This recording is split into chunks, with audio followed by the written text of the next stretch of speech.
And then, of course, the kind of the fun part, what kind of home are you going to buy? And in your packet, I gave you another handout that says what kind of home you can buy. And it just says taking a look at your needs and wants can help you determine what kind of home to buy. Needs are things in your future home that you absolutely must have. Many times this includes number of bedrooms, bathrooms, parking, location, those kind of things.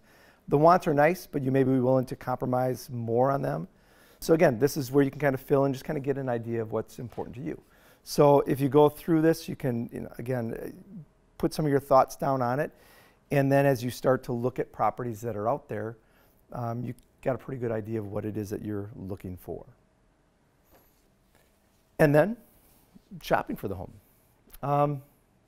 The very first point up here, don't prejudge homes. And I think this is something that's really, really important.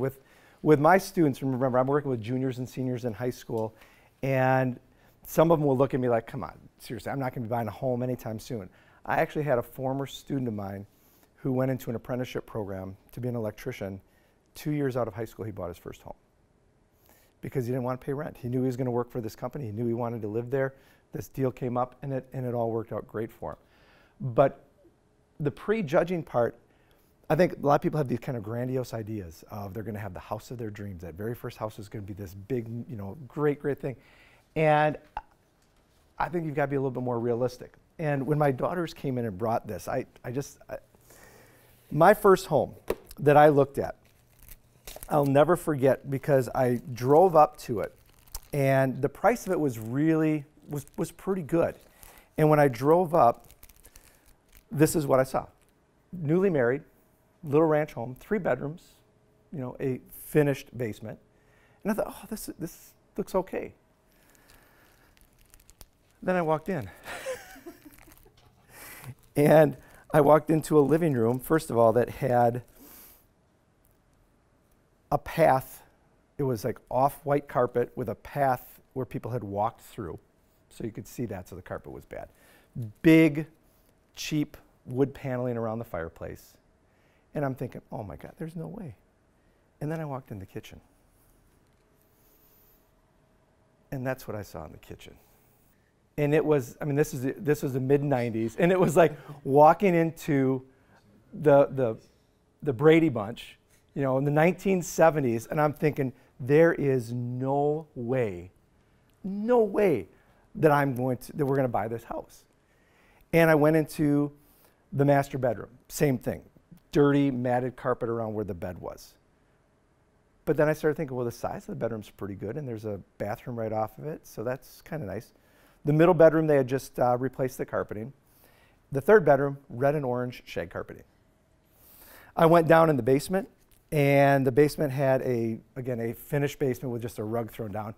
Big, huge wall, robin's egg blue, just really ugly. Go out to the backyard, and it's completely overgrown. I don't think they ever raked a leaf, ever. So it's all overgrown and just a mess. But then I started thinking, well, that's a pretty nice sized lot if you clear everything out. And I realized I've got a brother who is a very, very handy guy. I call him Batman because he's got all these really cool tools. So I knew he could help us out. We had a friend who was a contractor, and we thought, well, maybe they can help us out. And then we started looking at the price, and we thought, God, this might be really, really kind of a nice place to start. And so we ended up buying it.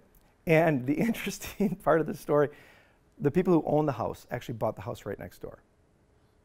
And so the whole time we're going through this remodeling, ripping out carpet and doing all this stuff, I'm tearing up the yard. They're right next door, and I can see them watching out their windows, watching what we're doing to their house. But, again, we went and made some simple, I've got to show the kitchen, because I think the kitchen was, I didn't even tell you, you saw the yellow refrigerator stove. We didn't have money to pay for brand new ones yet, so you know what we did? We just painted them, yeah. We even painted the floor. We couldn't afford new flooring right away.